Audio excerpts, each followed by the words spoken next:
지금 내가 모아둔 돈으로 과연 어느 가격대 아파트까지 청약이 가능할까요? 청약 당첨도 쉽지 않은데 막상 당첨되고 나면 아니 이렇게까지 돈이 많이 들어간다고 하면서 걱정부터 돼요. 그래서 오늘은 청약을 넣기 전 이 집이 내 자금으로 감당 가능한지 직접 계산해 볼 거고요. 그리고 이 아파트가 정말 청약을 넣을 만한 괜찮은 단지인지 판단할 수 있는 랜선 임장 방법까지 한 번에 정리해서 알려드릴게요.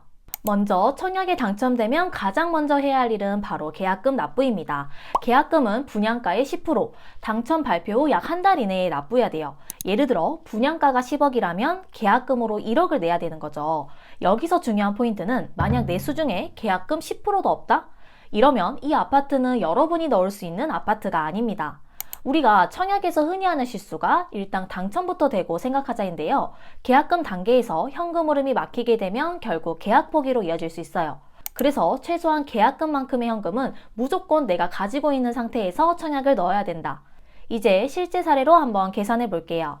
여기 청약홈 사이트에서 아파트 분양 정보 메뉴를 들어가면 최근에 분양한 단지를 확인할 수 있는데요. 지난 11월 경기도 광명시에서 분양한 힐스테이트 광명 11단지를 예시로 해서 구체적인 자금 계획을 짜볼게요. 먼저 입주자 모집 공고문을 보면 5구 A타입 기준 최고 분양가는 11억 6,940만 원. 먼저 계약금은 두 번으로 나눠서 내는데요. 1차 계약금은 계약 시 1,000만 원. 2차 계약금은 당첨일로부터 약 한 달 후에 1억 694만 원을 추가로 납부해야 됩니다. 이제 계약 단계가 끝나면 바로 중도금 일정이 시작되는데요. 중도금은 보통 6회로 나눠서 납부하고 분양가의 약 60%를 차지합니다. 예를 들어서 분양가가 10억이라면 중도금만 6억이죠. 그런데 현실적으로 6개월마다 1억씩 현금으로 내기는 어렵기 때문에 대부분 중도금 대출을 활용하게 됩니다. 그런데 중도금 대출이 전부 무이자는 아니라는 점. 분양 조건에 따라 시행사가 이자를 대신 내주는 중도금 무이자도 있지만 입지가 좋거나 상품성이 좋은 단지들은 이자 후불제인 경우도 많아요.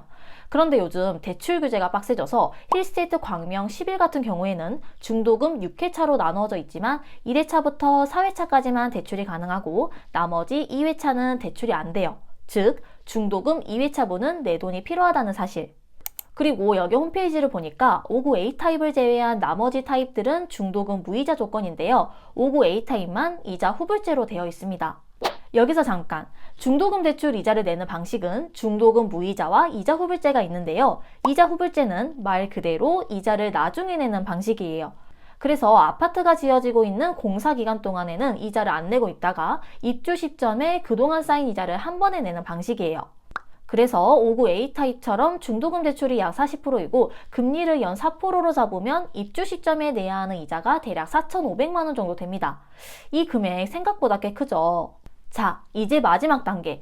2년에서 3년 동안 아파트가 다 지어지고 입주를 하려면 잔금을 납부해야 되는데요. 잔금은 보통 분양가의 30% 정도. 힐스테이트 광명 11을 기준으로 보면 약 3억 5천만 원 정도를 입주 시점에 내야 됩니다. 여기서 발코니 확장비와 옵션비도 있는데요. 힐스테이트 광명 11의 경우 발코니 확장비는 1,220만 원, 계약금, 중도금, 잔금 순으로 3차례에 걸쳐서 납부하고요. 시스템 에어컨을 포함한 기타 옵션들도 마찬가지로 3차례로 나눠서 납부합니다. 그리고 요즘 신축들은 워낙 옵션이 많기 때문에 선택에 따라 금액 차이가 큰데 간단하게 에어컨만 선택한다고 가정했을 때 발코니와 옵션 비용은 약 1,946만 원 정도가 돼요. 여기에 취득세나 기타 부대 비용까지 더하면 전체 필요 자금은 플러스 알파가 되겠죠. 그리고 대출이나 잔금 대출 이야기까지 하면 영상이 너무 길어질 것 같아서 이 부분은 다른 영상에서 따로 정리해보고 이제 신축 아파트 랜선 임장하는 방법 알아볼게요. 우리가 보통 청약에 넣기 전 뭐부터 하죠? 모델하우스에 가서 도무수 배치도 보고 어떤 타입이 구조가 잘 빠졌는지 하나하나 비교해가면서 결정하잖아요. 그리고 신축 아파트 솔직히 누구나 살고 싶어 해요. 그런데 신축 아파트는 한 가지가 걸리는 게 아파트 분양은 보통 완공되기 2, 3년 전에 한단 말이죠. 즉 구축 아파트는 임장을 가면 일조량이 어떤지, 뷰는 뻥 트였는지 내 눈으로 직접 확인할 수 있는데 청약으로 분양받는 신축 아파트는 아직 공사 중이기 때문에 뷰나 일조량을 직접 확인하기 현실적으로 어려워요. 그런데 입주하기 전에 이런 것들을 미리 확인할 수 있는 방법도 있어요.